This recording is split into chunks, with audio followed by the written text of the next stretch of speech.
1340, 96.5 KVGC. 7 minutes after the hour, let's check out what's going on in the way of local news for today. Well, Calaveras County fire crews rolled to an escaped debris pile Saturday afternoon. According to CAL FIRE, the vegetation fire was reported around 3 in the afternoon off of Slade Drive in Wallace. Responding units arrived quickly and put a line around the fire and stopped its forward progress at about a quarter acre. Neighbors told firefighters an unattended burn pile had escaped and started the fire. Now, at the current time, burn permits are not required and burn piles can be left unattended. But that all changes this Wednesday. As of May 1st, burn permits will be required. As we head into a warmer weather and drier season, CAL FIRE says everyone should be aware of the precautions that need to be taken when burning, including maximum pile size of 4 feet in diameter, clear all flammable material and vegetation within 10 feet of the outer edge of the pile, keep a water supply close to the burning site, an adult should always be in attendance with a shovel until the fire is out, and only burn on permissive burn days. CAL FIRE holds a town hall meeting at the Lockwood Fire Station 152 tomorrow, April 30th at 6 p.m., and that's in Volcano. The attendees will include CAL FIRE Amador and El Dorado Unit, the Amador County Sheriff's Department, Amador Fire Safe Council, the Amador County Animal Response Team, Lockwood Fire Protection District, and District 5 Supervisor Brian Oneto. Topics covered will include community wildland fire risk, defensible space information, and evacuation procedures. And again, that is a town hall meeting put on by CAL FIRE tomorrow, April 30th at 6 p.m. at the Lockwood Fire Station number 152 on Shake Ridge Road in Volcano. Well, a Stockton man was arrested Friday afternoon following a high-speed pursuit in Amador County. According to reports, sheriff's deputies initiated a vehicle pursuit on a suspected drunken driver. A motorist had called in the suspected drunk driver. As the pursuit continued southbound on Highway 49, CHP officers assisted and took over as the primary units. A short time later, a sheriff's deputy deployed a spike strip, which was successful. The pursuit ended after the driver turned onto Ridge Road, eventually running over the spike strip and was stopped at Hamrick's Grade. Abel Alvarez of Stockton was arrested for vehicle theft, DUI, evading arrest, possession of stolen property, and driving without a license.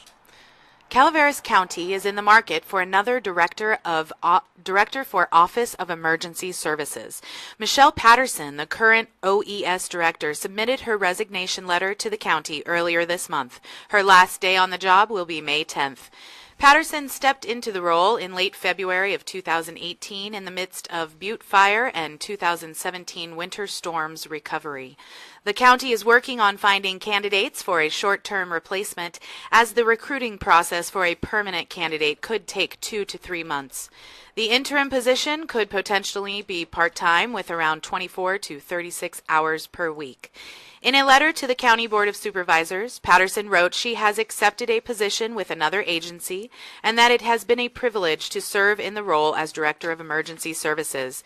The OES Director manages the county's emergency programs and staff and coordinates budgetary, planning, response, and hazard mitigation efforts related to disasters. And the new traffic light at the intersection of Coal Mine Road and the Buena Vista Casino is now operational. The new traffic signal has been in operation since late last week, so please remain alert while traveling through this intersection as there is still some construction activity taking place. Again, that's the new traffic light at Coal Mine at the Buena Vista Casino. Earlier last week, Calaveras County Public Works officials reported that storm damage on Independence Road would reopen to local and emergency travel this past Saturday, but instead it opened a day early on Friday. Last week, crews surveyed nearly 610 cubic yards of debris at various sites along the roadway left by the February flooding. With that information, county engineers were able to come up with a temporary fix that will allow for one-lane travel at several sections between Deerdorf and Dogwood Pass roads, while debris removal is being completed. Signage will direct traffic through the single-lane areas. Friday, that plan was put into practice as travel began just for residents and emergency vehicles. County officials asked drivers to slow down and use caution throughout the area. This contingent plan will remain in place until a permanent fix can be implemented. There is no word as to when the roadway will completely reopen. And Sutter Amador Hospital flipped the switch to cleaner energy on Friday.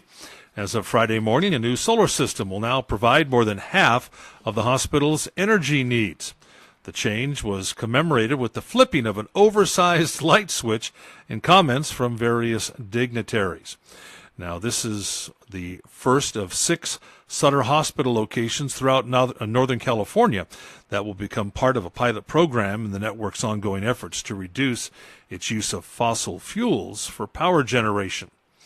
Now, Sutter Amador Hospital expects to reduce its CO2 emissions by 1,762 metric tons annually, which is the equivalent to removing 374 cars from the roadway. And that's a look at local news on a Gold Country Monday morning from the KVGC News Center. I'm Megan O'Keefe. And I'm Jim Geedy reporting. Local news has been brought to us today by Howard's Body Shop and Volcano Communications. Remember, for the latest news, traffic, and weather 24 hours a day, you can visit our website. That's kvgcradio.com.